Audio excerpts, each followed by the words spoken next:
Hey, B fam, welcome to another episode. And this is going to be one of those episodes that some of y'all might be thinking, this really doesn't have anything to do with me.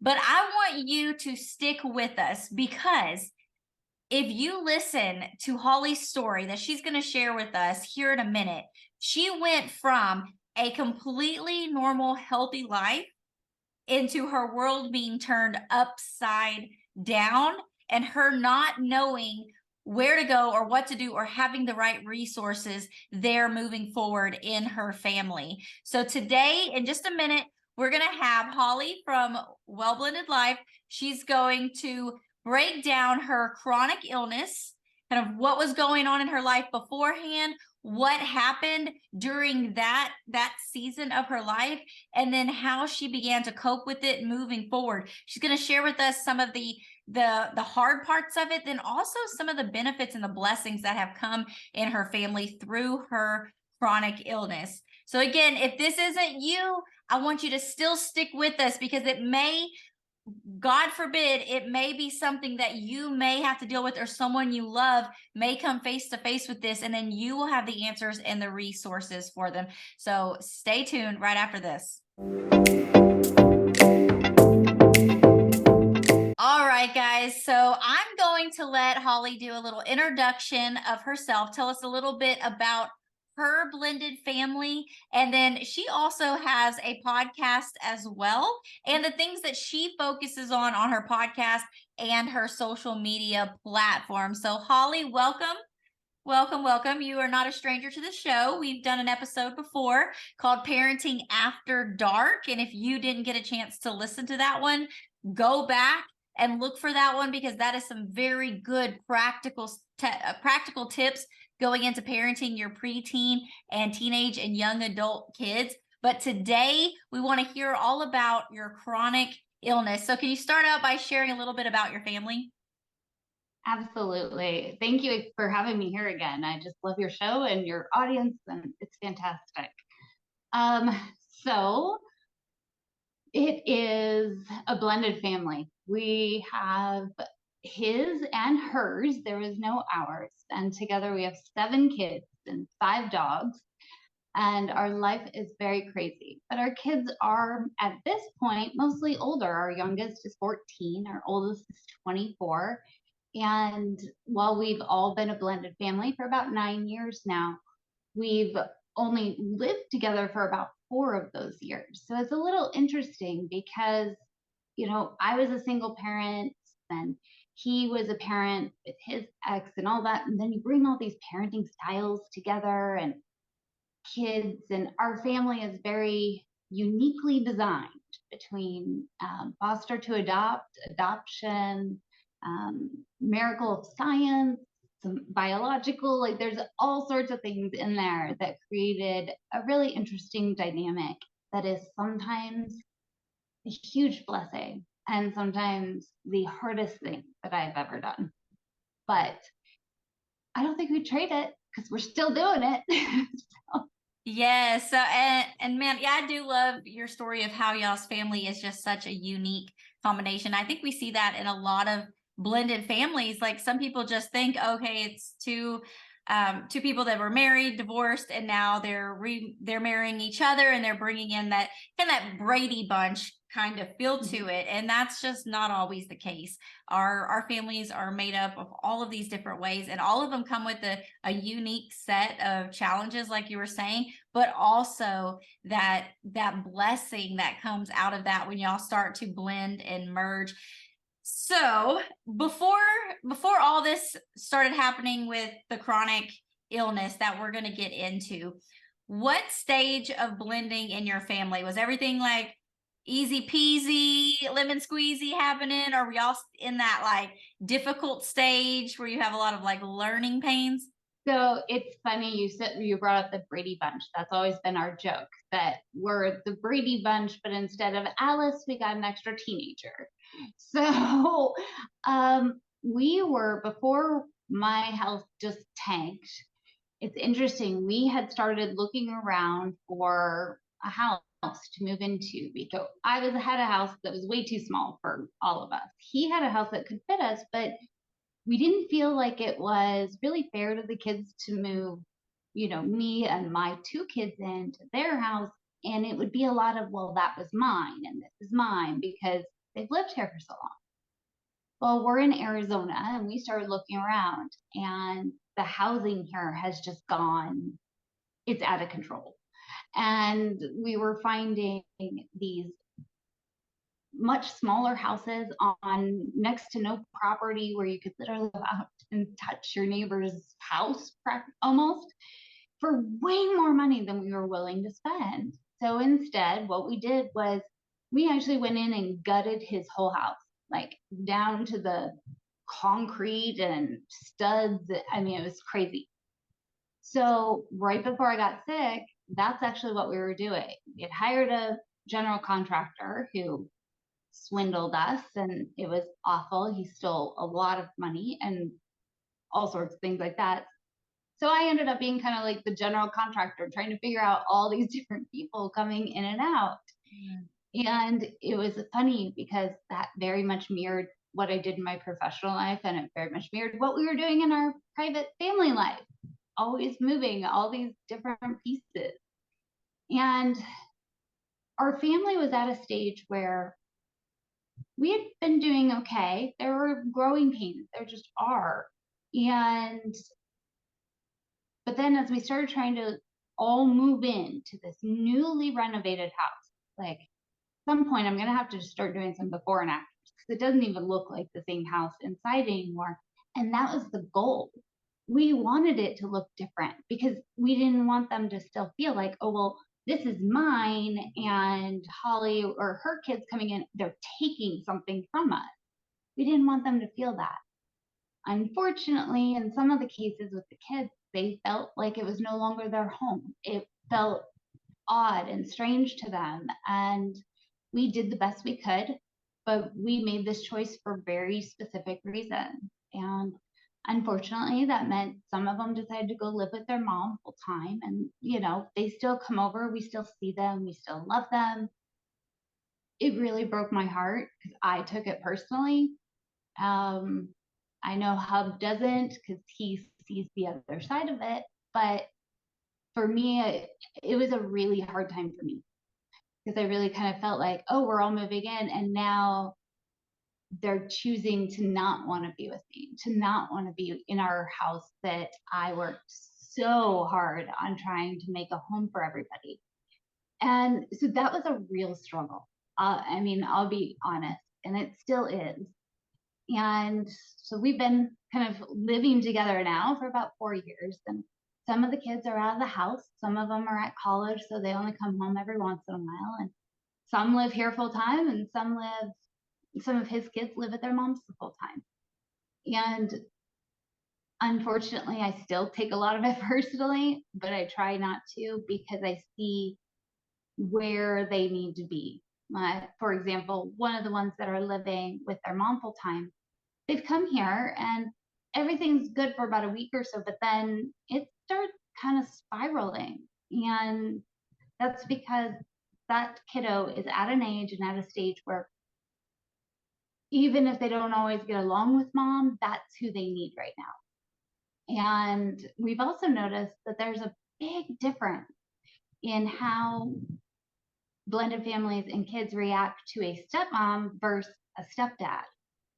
They've had the stepdad, that was fine, nothing bothered them, anything like that. But I will tell you, I have been judged way more harshly. And that's not an indictment on anyone. That's just how the world is. And I think, like with my kids, they had no problem accepting him and his kids right away. But I think that's a guy in there. I don't know what it is. But honestly, that's actually what made me start this. Is I called it Well Blended Life because I wanted to talk about my blended family life, cooking, all these things. And then I changed my mind because some of the things that really were struggles or things that we had to focus on as a blended family, I didn't feel comfortable sharing online, because even if I could get the consent from the kids that are, even the ones over 18, I started feeling like they didn't really understand what that would mean for me to get online and talk about it. Even if my audience was small, the internet never forgets. It's going to be out there forever. And I wouldn't want to say anything or do anything or put anything out there that at some point could hurt them, even if it's just their feelings. So I shifted, and I still talk about it to a point, but I focus more now on the cooking side, finding ways to make life easier, because whether you have a blended family or not, but especially if you have a blended family, anything you can do that cuts off even 2 minutes of your time is a huge blessing. And unfortunately, that's about the time I got sick. So I started talking about that. And then we had so many teenagers by that point. And all of our kids now are in that teen, tween, young adult stage, that there are all these practical things that come up that nobody talks about. I didn't even know until I was faced with it. And so that's kind of where I turned it. So we still struggle. Our blended family is not beautiful and magical and all of those kind of things, but it is disastrously beautiful. It's what it's supposed to be. Some days it makes me smile, and some days it guts me to the core. And the good thing is, and the best thing that's happened, is that Hub and I can finally, we're communicating about it better. And I think that was our biggest struggle in the beginning, was I would think I'd be doing something that we would both agree with. And he would do things that he thought we would both agree with, but neither one of us were actually talking to each other first to figure out what we both agreed with. So there was a lot of cases of like, oh, I'm going to pitch you guys against each other by asking one of you something. You say no, I'm going to go ask the other, that kind of stuff. So it's just been tricky. But I will say, right before I got sick, that year of all moving in together was probably the hardest year we had as a blended family. And before we moved in together, we only lived like 3 or 4 miles apart. So we were, all the kids went back and forth. We were all together all the time. But something about, I don't know, hanging your clothes in the same closet just made things a little more intense. So Well, it and you was see that in general, yeah. you see like building a house. They say like that's one of the big causes of divorce. Like go and build a house together, and so it's basically y'all were gutting it and starting fresh. And I can totally see your perspective in that, in thinking, oh well, let's just make this house something that is ours. And we do the best we can with at the time. I know for us, I had a house that was larger we could have moved into, but Randall didn't feel comfortable moving into something that was mine and my ex-husband's. His house was smaller, but in a nicer neighborhood, but it meant 2 of the kids were going to have to share a room.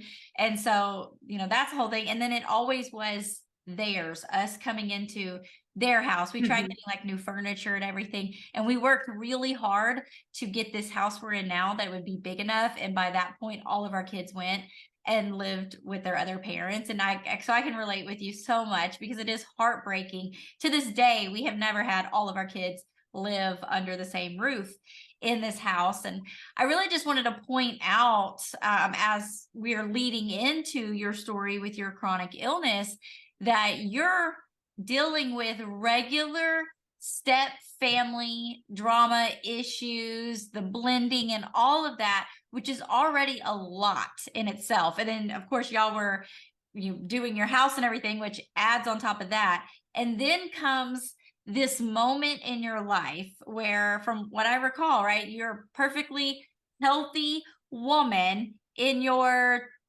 30s. I was. Okay.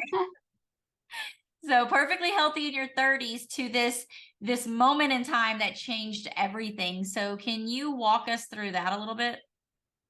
Yeah. So the timing of all of this was really interesting. So we gutted the house, and we couldn't live here while we were doing it because it was I mean, it looked like a new construction build. There was just no way. We didn't even have toilets. Like, there was nothing. So when we moved back in here, it was in October of 2019. So our first year in this house was during all the COVID lockdowns and doing all of that stuff. So you want to talk about taking a pressure cooker world and situation and adding to it, that'll do it. And unfortunately, we, by the time we moved in here, at least one of ours was old enough. They were out of the house, so they didn't live here. And we were dealing with all that. But then right around like November of 2019, I started noticing that what is going on? I suddenly couldn't eat foods or drink things that I had had forever. And that had been happening probably over the last couple of years, but I just chalked it up to getting older. I mean, I was almost 40, can't eat like you did when you were 25. So as much as we'd all love to. I had some weight on me that we couldn't explain. We had done everything trying to get it off, and it finally started to come off a little bit. And I was like, oh, so the secret is go rip apart a house, carry like rooms of carpet up and down stairs, and you'll lose weight. Okay, that's not going to be easy to maintain. Whose house needs to be demoed? I'll come demo your house. But right around kind of the end of November of 2019 and into December, we started noticing that I would take one bite of food and I would feel as full as I had if I had had 4 servings of a Thanksgiving dinner. I couldn't, my stomach never felt empty. I always felt full. And I felt full to that point where you just can't swallow one more thing because you feel like it's all the way up to here full. And I may not have had anything for 24 or 48 hours. And just everything just kind of, my body was like breaking down. And then toward middle to end of December and into early 2020, I started losing some of that weight, and I was losing a half a pound to sometimes a pound a day because I couldn't keep down food. Anything I did try and eat came back up. I was struggling to keep water in. And so by February 13th of 2020, they put me in the hospital. And again, none of this illness had anything to do with COVID. It was just weird timing.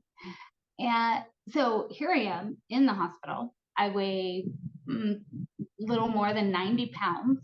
I can hardly hold my own head up. I can't do anything. And they decide, okay, at this point, we have to put a feeding tube in. And they know that my stomach's not working. So the NG tube, like the ones that go through your nose that most people are most familiar with seeing, isn't going to work. So they had to put one that goes into my stomach, and it has one place, but then there's 2 tubes. One goes into my stomach and one goes into what's called your jejunum. And that's the first part of your small intestines and where all your nutrition is absorbed. Like once it gets past there, there's no more nutrients or nutritional value happening from anything going through the rest of you. So we were doing that, but my tube feed kept failing and we couldn't figure out what was going on. So I spent 17 days in the hospital. And I think they would have kept me longer, but it was my daughter's senior year of high school. She had been doing this program that's here local, and it was all about volunteer service and that kind of stuff, but it ended in almost like a cotillion kind of thing. It was this big event. She wears these big white dresses, all that kind of stuff.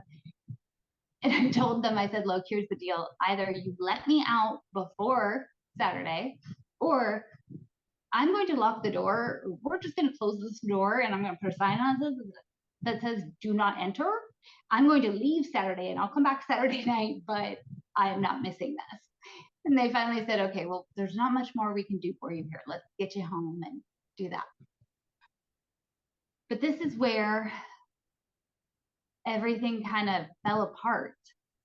They sent me home with my discharge instructions, a couple little cans of formula, and a note of, hey, someone from a home health group is going to call you. Okay. I had no idea how to care for my tube. I had no idea how to care for my feeding supplies, things like that, because while I had learned some stuff in the hospital from watching the nurses do it, what you get at home is not the same as what they had in the hospital. Mm. So, I mean, just a perfect example is when they do a tube in your stomach, they add these 4 little buttons. So, like a circle with 4 little things on top. And what that does is it's basically sewing that tube system to that part of your stomach, because it's part of it's sitting in your stomach. Your stomach's trying to like digest it or swallow it or do something, and it holds it still. It's training your body to have that there. Well, no one told me that those buttons should fall off. So I am trying everything I can to keep them clean and keep them on there. And I'm stressing about it so much. And they're just looking worse and worse and worse. And I finally went into my GI doctors at the time. Now we're in COVID lockdown, all of that fun stuff. The weekend I got out and I went to my daughter's thing, that next week is when the world shut down. Wow. So I show up, they take my temperature, and they're like, "Oh, you have a fever, bye." I'm like, "No," I started crying. I was bawling. Luckily, my GI doctor and I had been talking all the time. And he's like, "Bring her into an exam room. I really want to see what's going on." Lifted my shirt and he goes, "Oh God, Holly." He got on the phone and I had to go have an emergency like replacement. I had a horrid infection because nobody taught me what I was supposed to do. I had no idea. And it was the most frustrating thing ever. And it really, the feeding tube, all that stuff, so much time in the hospital was a big like flop on that's when my life imploded. But when I realized that I couldn't even care for something that was on my body because nobody told me what to do, that I had such a bad infection that I needed emergency care and surgery in the middle of a pandemic over some freaking little stitches and buttons, that's when I realized just how big of an implosion my life had done. That's when I knew nothing. Everything I had known, everything I knew in my life was gone. And now I was starting off in a body and with a life that I had no idea how to deal with. Man, so what would you say? Because anybody listening and they're like, I have experienced something, maybe not exactly the same, but that moment of life was normal. You start to notice, a few things here or there, and then you're trying to get answers. You can't figure it out. And then there's this moment where it's just like things change. And what would you say is the negative things that have come from that, the things that you no longer can do that you were able to do before? Oh, so my life before, I had always been a single mom. I had a very high pressure, high activity career. I traveled for my job 65% of the time while raising my 2 kids. I was their sole provider. I traveled with friends and family. I volunteered all over the place. I was a very overly scheduled and probably way too busy person. But that was my life. That was what I did because that's what I knew. And that's how my body functioned, my mind functioned. Just do, and keep going. And when everything imploded, I was like, "Oh, okay." And they kept telling me, I'm like, "Oh, well, once you get your feeding tube going, your life is going to be different, but it'll go back to it." No, it never has. And it's been 3.5 years. So can you actually not eat? Like with your podcast being the cook who can't eat, you're not able to put stuff in your mouth. You still eat through I can, but it doesn't stay. I can't. So we ended up finding out that the reason I was having so much trouble eating is one of quite a few diagnoses that I have is gastroparesis. And that means, it's literally what it means. Gastro, which means your stomach, paresis means paralyzed. My stomach is paralyzed. So if I put something in there, it just sits there. My stomach has no idea what to do with it, and it doesn't move it out. Well, when that happens, you can imagine what happens to food just sitting somewhere. It makes you really sick and cause all these problems, and you're not getting any nutrition. Then the only way to come up is this way, which causes its own set of health issues. And we found out that not only did I have that, but the reason the tube feeds keep failing and continue to fail, my entire intestinal tract has almost no mobility as well. And there are intravenous ways of feeding me and getting the nutrition. However, I no longer qualify for those. Wow. And those are a story all on its own. But to answer your question, when it comes down to like a negative thing, the things I miss,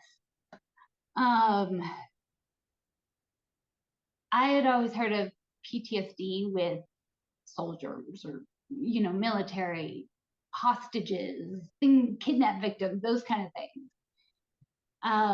Unfortunately, I've had some medical things happen, and my medical PTSD is so horrific. I can't go certain places to even get care. So we're trying to work through that, but I can't go anywhere. I can't drive a car anymore. I have almost no immune system. So I'm trying a new set of treatments right now that we're hoping will fix that. But right now, I can't go anywhere. I can't see anybody. I can't do anything. I live in my house. You know, that COVID quarantine that drove everyone crazy in 2020? I'm still in that quarantine. My body can no longer regulate its temperature. So I can't go outside. I can't go watch my son play sports. I had to watch one of our kids graduate high school on a computer because I couldn't sit outside. My body doesn't know what to do with it. And there's lots of other issues that kind of compound on all of it, but it's taken away my freedom and my autonomy in everything. I have no control over my body. When I wake up in the morning, it's a crapshoot on how I'm going to feel. I have no idea. I have no control over my energy. Sleep isn't revitalizing or refreshing. So I have no control over that. I can't say, oh, I'm just really tired. I need to go take a nap and then I'll feel better. I can't drive. I can't leave. I can't go anywhere. I can't travel. I have missed helping my daughter move into different dorm rooms and out. It is so hard watching your life from a chair in your house. And that's it. And I love food and I love cooking and I love eating, and I can't eat it. And there are some times when I don't want to cook and I don't want to bake. So I hide away. But even if I do, because I love to do it, I can't watch them eat it. I will make a big holiday meal and then I leave. I go in another room because I can't watch them do what I wish I could do. So I have lost my financial freedom because when you can't work, your money goes away. I have lost my ability to make decisions about what doctors I see because of certain benefits I get. I've been forced to do certain things with insurance. I pay huge penalties that are somehow still legal in our government for my health insurance. I have to pay a 50% penalty because I'm disabled. 50% extra. And it's not for the healthcare, it's for the administrator. It's like $800 a month.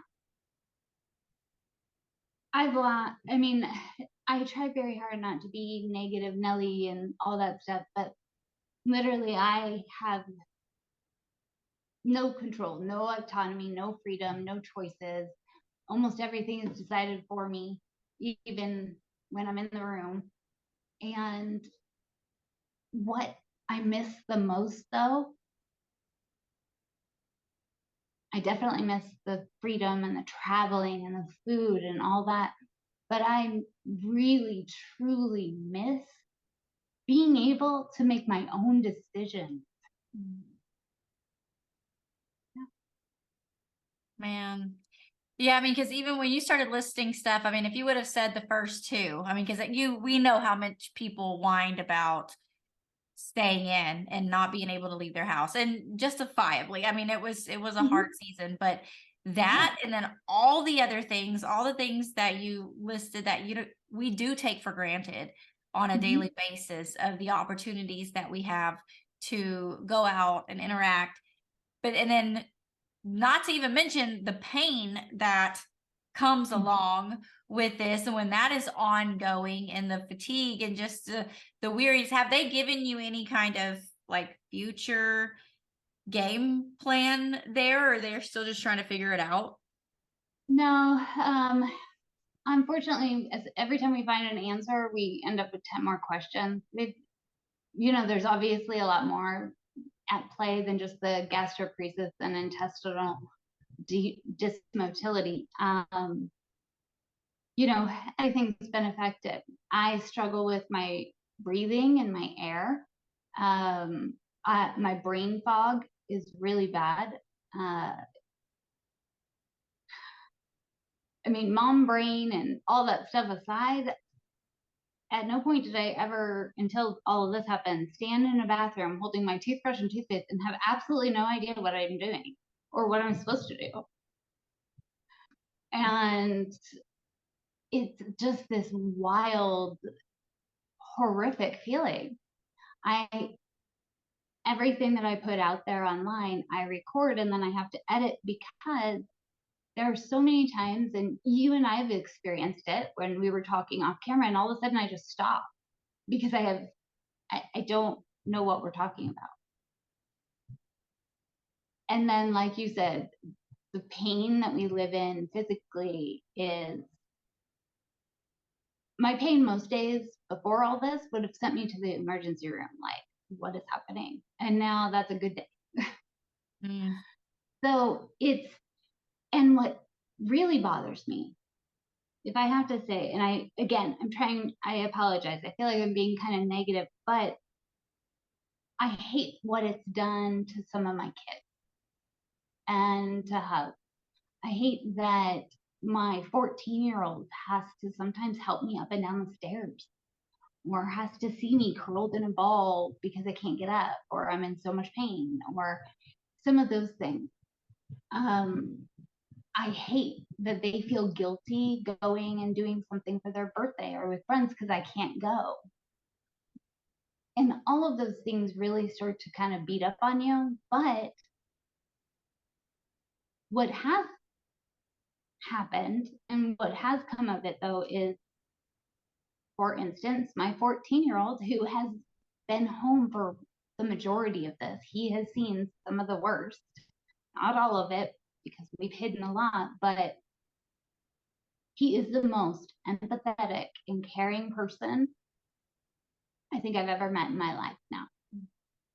In fact, this past year at school, they offer this buddy program thing, and they had a special education class, and it's for kids that are kind of that wide variety. And he ended up being one of the buddies in that class for the entire year.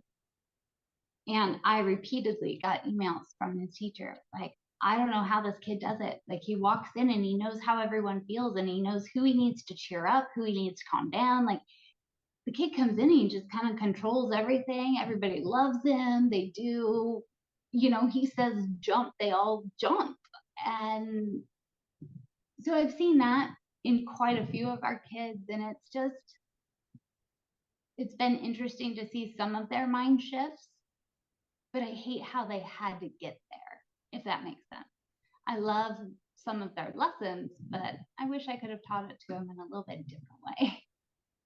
Yeah, and I don't want you to feel bad at all, like, because for one, I'm the one that asked the questions. I wanted to know how it is affecting you, because the people that are listening, it is, you get on these things and you're trying to find help, and you hear someone explaining to you, just think positive or just do this. And yes, I do think that is plays a huge part in our psyche, on our body, if we just sit there and dwell in it. And I know that's not the type of personality that you are, to sit there and dwell in it, and you're here to help people.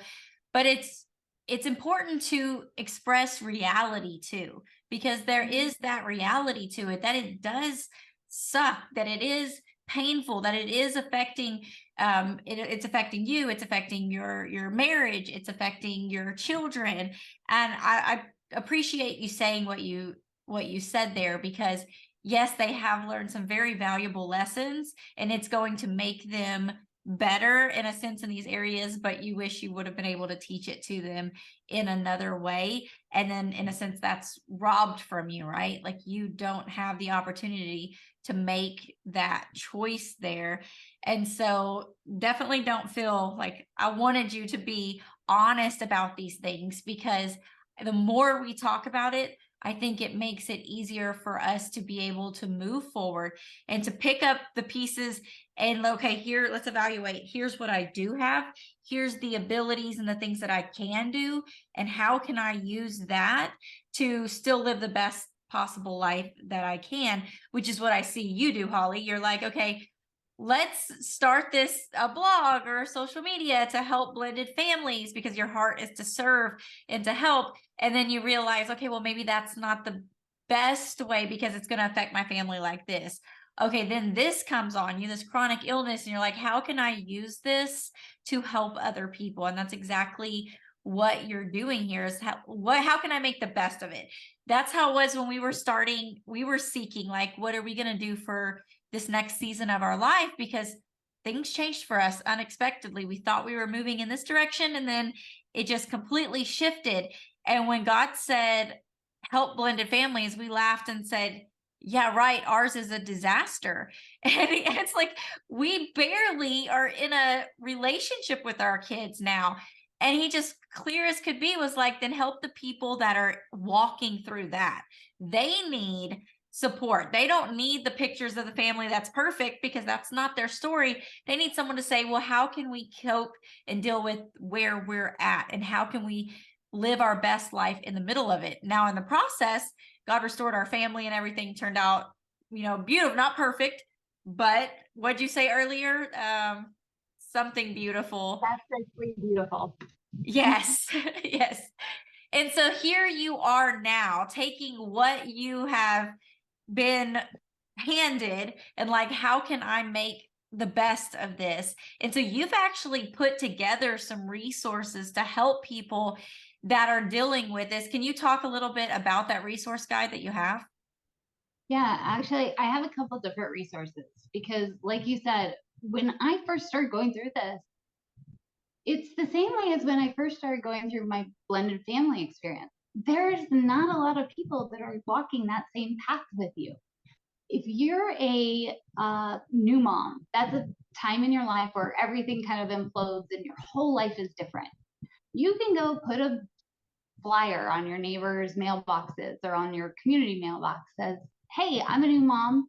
Anyone else a new mom? Let's support each other. Let's meet at the park at this day and this time. You're going to get at least one response.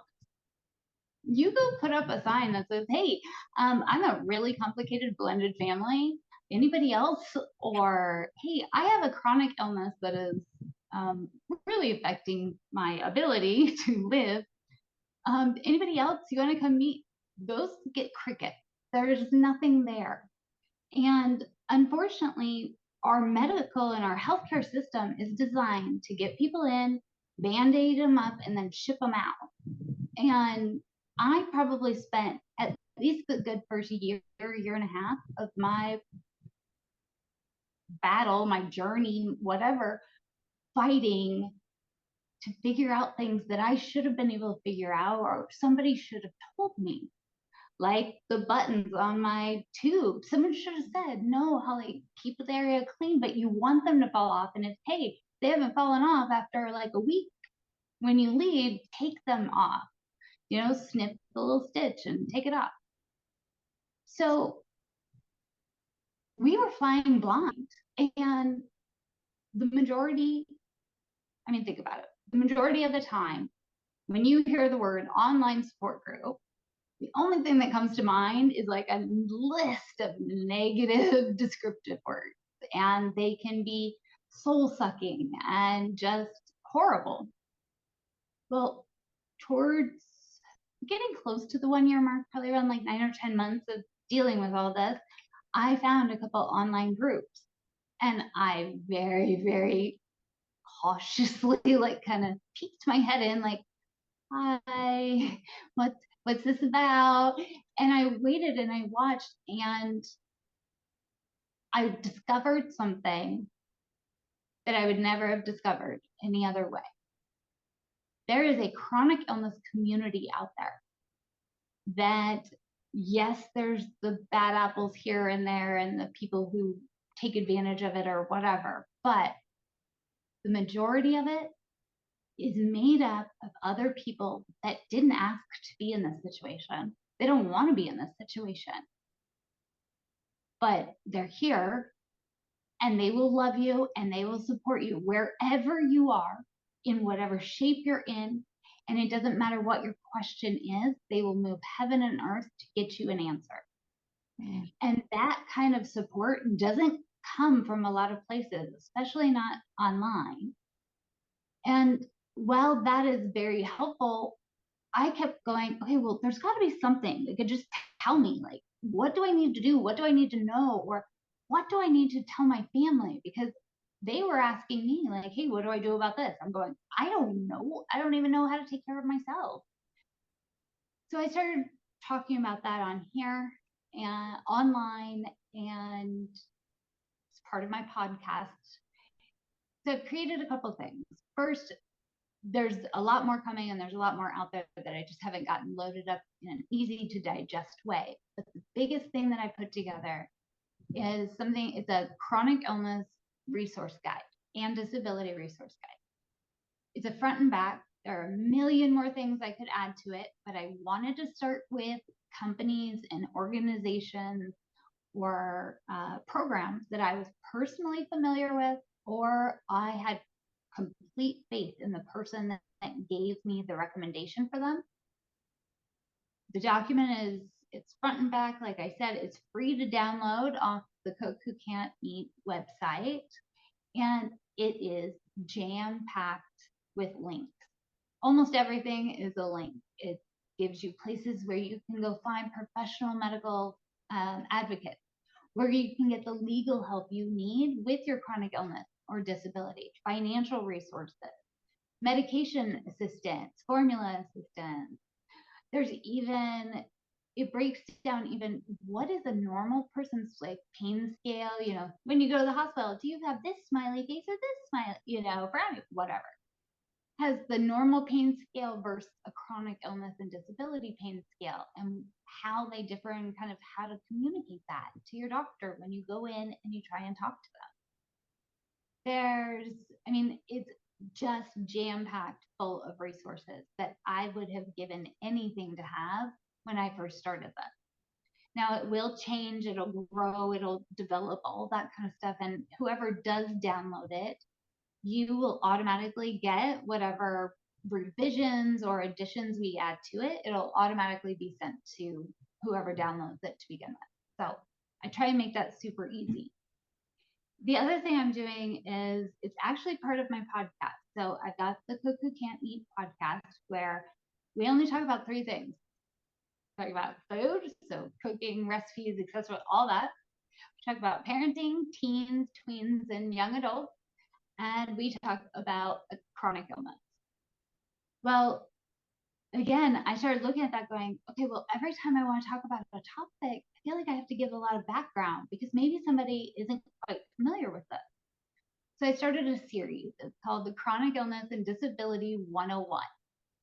Basic information. Each episode is, I call them chapters, but each episode is a different chapter. So I've got, chapter 1 was Talk the Talk, a bunch of medical lingo that you should know, because they're going to talk that at you, or you're going to see that in your medical chart. And if you know what it means, you're going to be better prepared to ask them questions. There's one about mobility, and it matters because for instance, me, I can walk, but I can't walk very far. So I am dependent on a wheelchair. If we do, the only time I get to leave the house is go to the hospital or the doctor. But when I do, we have to use a wheelchair. And it's amazing to me. This is going to be a little side tangent, or sorry. I really made this series because I wanted people who didn't necessarily have chronic illness and disability to also understand this. Because I have had, and I know it's not just me, ridiculous questions or accusations made towards me for using a wheelchair. In fact, I had to go in for a breathing test that I failed miserably, and it took me over a week to recover from. And the tech looked at me 3 different times, and her final one, she was like, and all 3 times she's like, if you can walk, why are you in a wheelchair? Well, because I don't have the energy to get from there to here, and I definitely wouldn't be able to make it back out. So I have to use this. The final one, she said it in such a nasty way. I just turned around, looked at her, and said, I use my wheelchair because that is what I need. Is this an issue with you? And she was kind of like, oh, whoa, wait. I was like, that's the 3rd time you've asked me that question. I've had people say things to us as we're getting out of the car. Well, she can walk. Why are you taking up a handicap spot? Why does you're, stupid questions that. Mind your business, people. Yeah, well, it is that, but it's also, I don't think a lot of people realize. Like, I didn't know medical PTSD was a thing until I was suffering such horrible effects from it that it was actually I was hurting myself because I wouldn't get the attention and care I needed because I was so traumatized. I still am. There's a couple things that I know at some point, and God keeps like pounding me in the back of the head going, you have to tell these stories, and I just can't get through them. But anyway, I wanted to do this because I wanted to make sure that if you were new to this journey or you knew someone going through the journey, that people had a resource they could go and they could listen to it. And I broke it out in different chapters for this Chronic Illness and Disability 101 series because, if somebody wants to understand mobility, they don't want to hear all about the feeding tube. So I try and keep each episode very topical. In fact, the last episode was when you know something's wrong. And it talks to people about, look, if you know something's wrong, you have this magic power that nobody uses enough. And that's that little voice in your head or that feeling in your gut that says, no, something's wrong. And when your doctor tries to just go, oh, well, your test results are normal, they don't realize that, and I didn't know this either. Did you know that the normal range for blood work can change? And it changes based on where you live, what lab is doing it, what demographic they have decided to average as medical information changes. So there isn't a normal. There is a normal for your body, but that requires a lot more testing. And people need to know that. And that's what they have to learn how to push for and how to speak up, because then the episode that's getting ready to drop is one about medical advocacy and how to fight for yourself without fighting, if that makes sense. Because I have to tell you, the hardest thing in this whole process is the paperwork and this whole world that you know nothing about, that you need to learn really quickly, because not knowing the lingo, not knowing some of these facts and information can absolutely make the difference between life and death. In fact, it did for me at a couple points. So I wanted a resource that somebody could print out or have links to that could get them to where they need and what they need help with as fast as possible, while also having a resource that they can listen to or watch where they can learn and understand about the one topic that they're focused on. Because when you are going through this, imagine waking up and having the stomach flu and a sunburn and a cold. You're miserable. You can't think straight. You can't learn something new. That's how chronic illness feels just about every single day. So trying to find information, but then finding these huge papers or these hour-long, podcasts or something where you're having to like dig through it to find the information is sometimes just too much. So I make it small, I make it easy, and I make it very focused on a topic so somebody can get to what they need quickly. And I just don't think there's enough of it out there. So that's what I'm doing. They can take it in print, they can take it in Word, however they want to do it. But I want to make sure that anyone that either has to walk this life, this journey, or has to watch someone walk this journey can easily get what they need so that it could just make it a little bit easier, because there is nothing easy about this. And the worst part is that some of those things that make it really hard, when they get into our healthcare, difficult becomes dangerous. And if you know more, because the more you know, the better you can advocate, the better questions you can ask. And I really think, especially medically, the saying is true. We don't know what we don't know until we know it. And you usually don't know it until it's too late. Mm-hmm. And your family member who you talk to about everything, or who is talking to you, no one can really get chronic illness life unless they get it, like they're experiencing it. So they can't get it unless they get it. And I would give anything to make sure that nobody I talk to ever gets it. That's why this chronic illness community is so amazing. So being able to find your people and find the information you need easily and quickly, that is what has helped me find purpose and find a usefulness. And that is what has gotten me through these last 3.5 years. Because without it, chronic illness steals a lot from your life. But your mental health is, it's a different kind of loss and pain. It's actually called complex, because you have a definitive, like a death or something like that, but then you have ongoing. And it's not secondary losses, they're new losses. And they just never heal, so you can't even make it all the way through the grieving process. And being educated and knowing what you need to know helps with that in ways I don't even know if I could explain.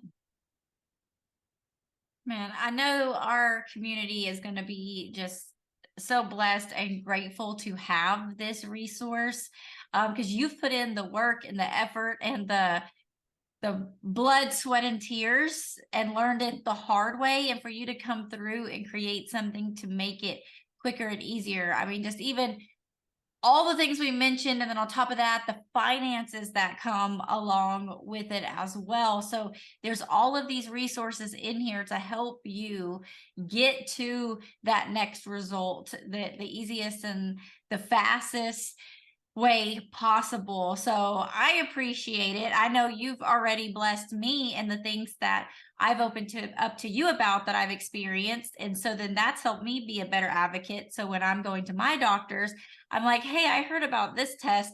Is that something we can run? And so now we have that in the books. Like, that's something I would have no idea. I'm over here just Googling all the different symptoms I feel and trying, these things pop up, and some are super awful and extreme, and some are like, you're going to be fine. You're going to be fine. That's normal or whatever. And you just want someone, like you said, to listen to you and say, okay, I see you. Yes, your body, this is not normal.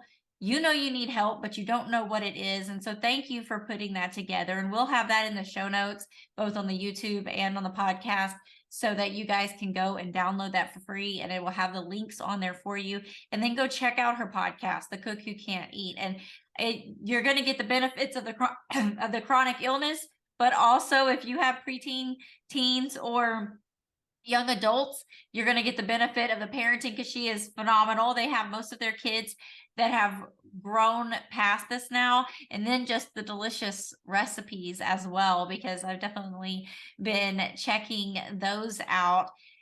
So before we wrap this, Oh, what's that? sorry. I said, oh, I'm so sorry. I thought you had paused. I did want to let you know too, because it's summer, I am getting ready to I'll be releasing a couple episodes where I'm bringing on my kids and stepkids to talk about our blended family a little bit, but also what life has been like for them because of my chronic illness and what effects it played into our blended family and our family dynamics and on them as well. So when that's ready, I'd love to send it to you. Oh, okay, yeah, for sure, and I can share that. And I always appreciate hearing it from the kids' point of view, because I think they experience life in a different way than what we are experiencing it. Sometimes we can be passive to those emotions or feelings, but when we just ask some simple questions and they open up, it's like, okay, wow, I didn't even think. And when we hear what Holly's kids are saying, then it opens up that line of communication, like, let's ask my kids some of these questions and see what they say, and you just get a different perspective and get to hear their heart in that area. So yes, that'll be awesome. Send that over. And then I was just going to ask, was there anything else you wanted to add before we wrap up today? No, I just, thank you for having me on these. Sorry. Thank you for having me on. These conversations can sometimes be life draining or life giving, and I'm hoping that it's more of the latter for your team. Also, I am very, very, very open to having conversations, through the DM or whatever we need to do. I've had a few people reach out to me in situations, and I just share with them what I know. Sometimes it helps, sometimes it doesn't, but I never knew who to ask or how to ask the question. So my DMs are open. I have my email address out there. Whatever. I am happy to talk to you or just give you a lended ear, whatever somebody needs. Okay, awesome. And then I don't do this every episode, and if it's okay with you, I just feel in the spirit to pray for you and pray for anyone else out there that is living with a chronic illness, that a miracle is going to take place in your body. I truly believe that we serve a God of miracles and healing, and that can happen, and that he also gives us doctors and resources like Holly to lead us into the things that bring our healing as well. I don't believe that it's his best plan for us to be sick and to suffer. And so is that okay with you, Holly? Absolutely. Okay, awesome. So Father God, I just thank you that you are here present with us right now. You know every single story. I thank you for Holly's courage and just passion and persistence to use what is happening to her, Lord, and to use that to help other people. So I thank you that you are going to bless her physically, mentally, emotionally, financially, Lord. You are going to take care of her and her family because of her faithfulness to step out to help other people. But Lord, we know that you are a healing God, that when Jesus walked this earth, that when he touched people, that miracles took place in their body, and they went from blind to being able to see. They went from blood issues to being healed, where they couldn't walk to where they could walk, Lord. So we release that right now. Whatever the enemy is using to bind up inside their body, anything to make their body not function the way that you knitted it together in their mother's womb, the way you created it to process, Lord, I thank you that you are binding up his plan, and you are releasing yours from the top of their head to the bottom of their feet. Healing is coming, Lord. And I thank you that by their faith, they are healed. And Lord, that you are guiding them and directing them on the right path. You are giving their doctors wisdom and discernment on what they need for their health, Lord. You are giving them the financial resources coming through this resource guide, that you are using that, Lord, to bless families out there, to open up things that they need, bringing them the needs, whether that be a medical advocate or Lord, that then be able to just understand the terminology. But like Holly said, it's a difference of death and life. And Lord, we speak your life, and not just life, but life more abundantly for them. And we release that in the name of Jesus. Amen. Amen. So thank you, Jesus. All right. So I appreciate you, Holly. I appreciate you just being here and sharing your story and what that's going to do for anybody else out there, either walking through this themselves or in relationship with someone else, because you never know. It may be your parents, it could be your kids, it could be your spouse, but I know that it's happening all over. And so I do, just from the bottom of my heart, thank you for being faithful in that area. Thank you for having me. All right, now BFAM, don't be a stranger. Go follow Well Blended Life. Go look up the podcast and subscribe there so that you know every time an episode is coming out. So it's The Cook Who Can't Eat on the podcast. It's Well Blended Life on Instagram, and get you that resource and just begin to work your way through it. Don't sit back and be in that place where Holly was, where she didn't feel like there was any community out there. Go and begin to immerse yourself. If you follow her, she's going to lead you in the right directions and to the other people. So until then, y'all just continue to enjoy your blended family and have a great week. Bye, guys. Thanks for joining us today. We hope this episode has been a blessing and encouraged your family journey. Make sure you stay connected with us and join our weekly Blended Family newsletter. We send an email out every Friday morning full of support and encouragement. And when you join, we also want to give you a free gift. So go get yours today. The link is in the show notes below. Have an amazing day. Remember to enjoy the journey with your blended family, and we'll see you on the next episode.